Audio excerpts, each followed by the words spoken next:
Morning breakfast చేస్తుంటే సడన్గా ఎందుకు నేను ఫ్రిడ్జ్ ఓపెన్ చేసిన. దాంట్లో నాకు ఒక రైపన్ బనానా కనిపించింది. చిట్టి ఇస్తే మిల్క్ షేక్ బనావని అడిగిన, ఎట్లా చేస్తుంది కదా అని వీడియో తీసిన. మా ఇంట్లో ఎప్పుడు ఫ్రూట్స్ స్టాక్ ఉంటాయి. నేను ఫ్రూట్స్ చాలా అంటే చాలా తింటాను. You give me a fruit I eat it. లేదు, ఏ ఫ్రూట్ అయినా తింటా నేను. ఇది చేయడానికి పెద్ద ప్రాసెస్ ఏం పట్టలే. యాపిల్ ఒకటి మిగిలిపోయింది, యాపిల్, బనానా. దాని తర్వాత నేను డైలీ మార్నింగ్ ఒక 4-5 సోక్డ్ ఆల్మండ్స్ తింటా, అవి, కొంచెం హనీ.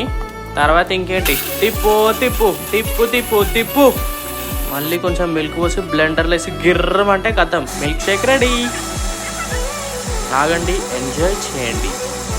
నాకు తెలుసు ఆఫీస్కి ఆల్రెడీ లేట్ అవుతుందని. ఇంక ఈ తీటేసాలు వేసుకుంటే ఇంకా లేట్ చేస్తున్నా. ఎట్లా రెడీ అయినా కదా, మన లుక్ కూడా చూసేయండి ఒకసారి. మీరు వింటున్నారు ఖలీల్ సైదావలి రేడియో స్టేషన్. వినండి వినండి ఉల్లాసంగా ఉత్సాహంగా. సమాచార స్రవంతి ఇంతటితో సమాప్తం. Have a good day.